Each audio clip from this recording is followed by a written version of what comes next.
Hello, Malcolm here, and thank you for joining me as we take a fourth look at how to talk meaningfully about the communion. This is Tuesday Teaching Tips, episode 110, and I don't know about you, but I love the communion. In our services, the Lord's Supper.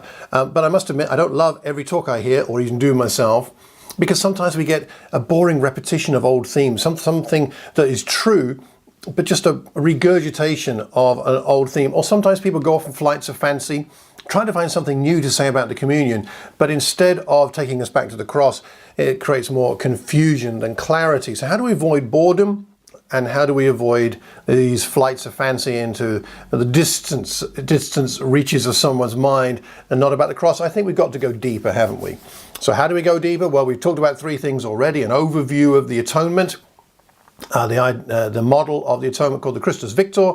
Last week we talked about the substitutionary model, and I'm talking briefly about these. This is something I taught on in more depth in the past, but I want to give us at least some stimulating thoughts that might help us as we think about what we say when we do communion talks. Now, before I go on to talk about today's topic, though, I want to say hello to a couple of people. Hello to Christian Arbogast in Paris. Thank you very much, Christian, for your comments and your feedback. I do remember when you brought me some very pungent camembert all the way from Paris one time. Thank you for that. It was a great memory. But thank you for your feedback, and I gather that the European Bible School are going to be teaching on the atonement recently, so I'd love to get some feedback on the substance of that from you or others who attend, so that we can again help people understand what Christ has done for us more deeply, more fully, and it'll help our communion talks as well. Also, hello to Neil Trollope and the members of the Port Elizabeth Church in South Africa. Lovely to have you with us in Watford last Sunday, Neil, and a great memory of our visit to Port Elizabeth 8 years ago. And thank you for letting me know that you use some of these materials for the training of your teachers and preachers in Port Elizabeth. So let me know what's helpful, let me know what questions you have and what topics we could address in these recordings, and tell me anything that would be helpful. But hello from Watford to South Africa. Now, this week's topic is the healing model, sometimes called the healing model, sometimes called the human wood model. This is the idea is that the person that needs satisfaction here is us. We need help. That's the focus of the atonement in the human wood model. Christ's work showing God's love for us, that connection with us as sinners. The New Testament themes of healing are clear. The reconciliation that we get through Christ's sacrifice, the family adoption that we receive, the healing we receive. Isaiah 53 verse 5, Mark chapter 2 verse 17, 1 Peter 2 verse 24. All the scriptures will be in the show notes. I haven't got time to read them all in this short recording. Christ reveals God's love for us in the atonement, healing us. Sometimes called the moralistic approach, the Abelardian approach, the humanistic approach. A champion of this was Abelard, who lived from, let me tell you, he lived from 1079 AD to 1142 AD. Let me give you a couple of thoughts from him. This is from a book, 50 Key Christian Thinkers, given to me by my father-in-law. Thank you, John. And what did Abelard say about this? So he's writing many years ago, almost a century ago. He is famously associated, says this book, with his commentary on Romans 3:19 to 26, where he stressed the exemplary nature of Christ's death on the cross. He rejected the classical ransom theory of the atonement, which taught that Christ's death was a ransom paid by the devil to secure the release of human beings from sin. It goes on to say, Abelard preferred to focus upon the effect of Christ's death, evoking a response of love in gratitude in the heart of the believer. This is something I'd love to see more in our communion talks, that we are inspired by the love of Christ, and it inspires gratitude in us because of what Christ has done for us. There's more I could read there, but perhaps you'd like to get the book for yourself, or just look up more about Abelard online and you'll find some things there that might be helpful.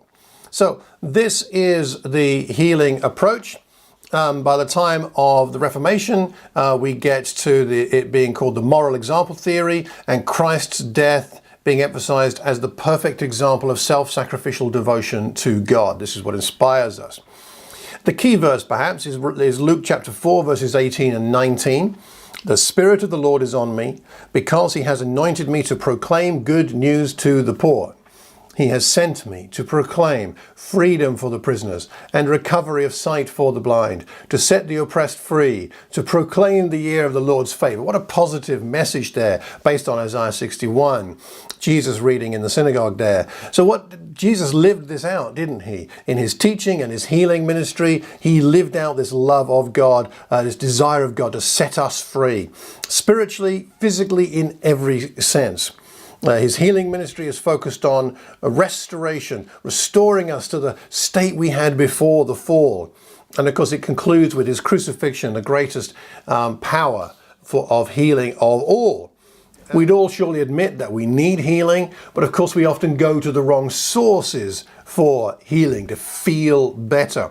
Hosea chapter 5 verse 13, but God is our healer. Hosea 6, 1-2, and Jesus reveals God as healer. He takes on our pain and suffering. Isaiah 53 verses 3 and 4. In summary, from a book called The Nature of the Atonement, from page 130, let me read this. The atonement means that the relationship between humans and God is restored or healed.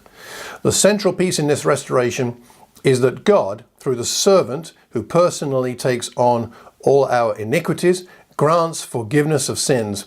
The punishment for our sins, which was often meted out in terms of suffering, sickness, and calamity, has also been taken on by that servant. His absorption of both the sin and its punishment is the means to our healing and restoration, by grace bringing us shalom, or well-being in all its richness. Again, that's from The Nature of the Atonement, page 130. Good summary of the healing model there. What are the strengths of the healing model? Well, it makes the cross the culmination of Jesus' life. It ties together his life and his death, his life of healing and his death of healing in that sense. And it's also a highly personal model. It inspires discipleship. Jesus did this for me. It inspires me to go and help other people. It's not so much a concept as a very present personal reality, which has affected my relationship with God, healed my relationship with God, which has healed and continues to heal so much within me that needs healing. There are weaknesses in the model, of course, but I'm not going to go into those. I'd like to know what you think they might be. So you can leave a comment about this or anything else in the comment box below. Some questions to finish with. How might this view, this healing view of the atonement, how might it be brought to life in your next talk about the communion for the Lord's Supper? How could it be brought to life? What scriptures, what images, what stories would give people a sense, a reminder of their healing, the connection with their healing? How could you connect the atonement with their healing as they take the bread and the wine, reminding them that they have been restored to this relationship with God. They've been reconciled. They've been adopted into God's family. What could you do to bring that home in the next communion talk? If you've got any comments on today's topic, then please leave them in the comment box below. Leave them publicly, because then we can learn from each other, and we learn best when we learn in community. And please pass the link to this recording on to one other person who might benefit. If you can, please like this recording, subscribe to them, and do everything you can to promote them so that more people can understand the significance of the atonement and of the Lord's Supper that we take every Sunday.